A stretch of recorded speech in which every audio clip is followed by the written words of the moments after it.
Yo, what is good, YouTube? Welcome back to another JC2K video. In today's video, we're going to be talking about super packs again and whether or not they are worth opening here in NBA 2K25 MyTEAM in Season 5. Looks like every single Tuesday this season is basically going to be the exact same content, which is super packs with every single card in the game. Or every single auctionable card in the game anyway, at least amethyst and up. And then, a couple of like new insert cards basically, which are those heroic cards that I made a video on earlier. So for this week, it's Brandon Ingram, David West, Jamal Crawford, Rolando Blackman, Spencer Haywood, Fat Lever, and then 3 diamonds as well: Batum, Derek Harper, and I don't even remember who the last one is off the top of my head. But as I record this, I'm a little late on videos today. I apologize. I slept a little later than I should have because I was up a little bit later than I should have been. It's my fault. But David West has 2 cards on the auction house right now. Brandon Ingram, 2 on the auction house right now. Jamal Crawford, wow, all the way up to 6 on the auction house. That's pretty lit. More than an hour after cards came out. Rolando Blackman as a pink diamond does have, it looks like, a decent supply. It looks like somewhat at least coming out of packs more than the others.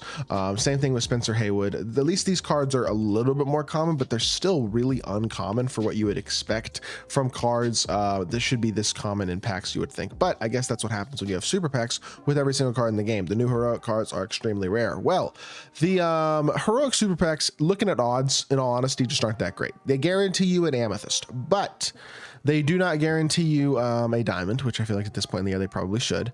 They are 27% odds for pink diamond, which is pretty good, but only 2.4% odds at an opal, less than 1% at a dark matter, and a 100 overall. So what this will have the effect of doing is, again, dropping the market further on cards that are pink diamond and below, and honestly maybe slightly increasing the supply of galaxy opals, but in general not that much. And besides Wimby, there aren't any like unbelievably insanely overpowered galaxy opals at this point. It does look like there might have been a couple of new Wimbys pulled within the next hours, within the last hour since these super packs came out. I see 2 anyway right here that might be new ones, and I think it might increase the supply slightly on cards like that. Cards like maybe galaxy opal Giannis, for example. It looks like maybe there's a couple of new base ones here as well that were pulled in super packs. So it's increasing the odds very slightly on those types of cards popping out of packs. Like this one even might have been a base one because it looks like it was just posted 15 minutes ago for 12 hours. So that is, I guess, good, but it doesn't do much for those cards. And all it really does at the end of the day is drop more packs that are pretty bad odds, like 2.4% opal. The inevitable packs are basically the same, 2.3% opal.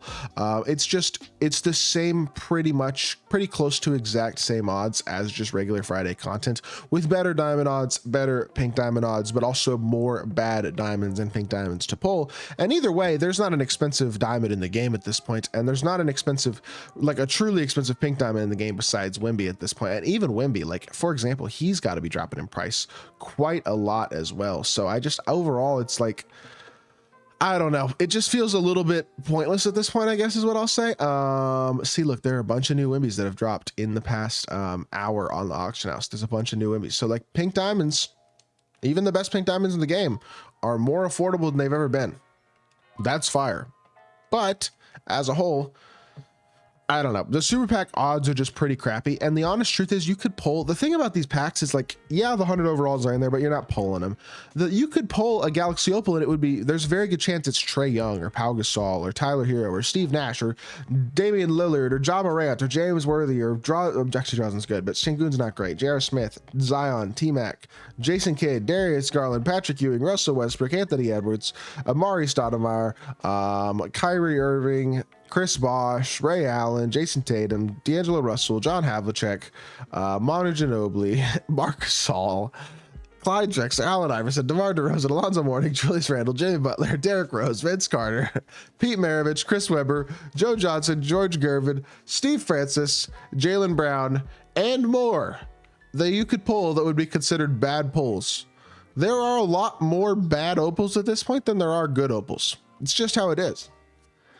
And it's like, even at the dark matter tier, all the bad dark matters are in here too. Like there are some good dark matters. There's some great dark matters. There are a lot of really good ones, but there are also cards like KG, Jalen Green, James Harden, DeMar DeRozan, Definitely Jalen Brunson and Steph Curry, who's apparently not in these super packs. Steph Curry's the only dark matter. Oh, there he is. Steph Curry's right there as well. Like a lot of mediocre cards and things that are in these packs is basically what I'm saying. And I just think realistically, even if you pull a high tier card, you're probably getting a bad one. And I don't know how to feel about this whole concept. I think I do know how I feel at this point. I don't like it. That's the blunt, plain and simple answer, is I just do not like calling this content. And being, I guess I'm supposed to be excited about this. I don't know. What is 2K's goal with this? This super bundle, which is $20, gives you a 2.2% chance at a dark matter and a 15% chance at an opal. I don't know. $20, I feel like that's not great, considering again most of the opals are bad and a good chunk of the dark matters aren't great either, and you would have to open on average to pull a dark matter 2.2% odds. You have to open like 40 of them. 40 times $20 is a lot of money. I mean, to pull one dark matter. I don't understand how people have, I truly have a hard time understanding how people have enough MT for these 100 overalls. It just doesn't make sense to me. I mean, KP's been going for over 4 mil still, even after MJ came out. MJ's currently over 4 mil himself, although this is kind of ridiculous. 22 legend badges, 34 legend badges on this. I think this one's actually literally Aiden Ross's, MJ as well. But like, yeah, he's a 4 million MT card right now. Like, it's just, I don't understand how people have the MT for these cards to be this expensive, let alone the fact they've been more expensive the day they came out. They're 5-6 mil. Like, are people really spending enough money on this game to make that type of MT? I mean, because like the thing is, I've been pretty darn good recently about working the market. I've been making MT intentionally without spending money, and I've spent a pretty good amount of money recently, and I don't have close to enough for any of those cards. Like, I don't know. I feel like I've been playing the game a lot. I've been working the market a lot, and I've spent a pretty good amount of money in the last couple weeks. And I don't know, just seems a little unattainable for the top tier cards. I guess that's how it's going to be. Either way, unfortunately, I don't think this is going to do much when it comes to dropping prices of dark matters. For example, let's say you want Gary Payton. Well, luckily for you, 2 of them have been pulled within the last hour, maybe. 2 base ones, or at least been posted. No guarantee those were pulled. Joel Embiid, not a 1. Let's look at the inevitable dark matters. Chet Holmgren. I mean, these packs are still in the market, so maybe he's getting pulled base more because he's still in the pack market. There's 3 of them right there that have dropped in the last hour. LaMelo Ball, probably pretty similar, but this is also, these are the newest dark matters. Like, they're obviously going to be dropped more and pulled more. They're still not really being pulled in super packs probably though. Same story here. None between the time that super packs have come out in the last hour and 15 minutes. So at the end of the day, it's just, it feels very pointless. It's not really helping the community unless you are looking for lower tier cards. And if you're looking for lower tier cards, then it's a positive. But I don't know. As a whole, it's just mid. Mid is my main thought. Just mid. The content is not good enough as is right now. The only thing that I will say about this content right now is I think it will be pretty easy to take advantage of to try to make MT. I've been flipping some cards, looking for really good budget cards and stuff that are on super packs days and selling them like later on in the week when they go up a couple thousand MT, just making a little bit of profit on each one.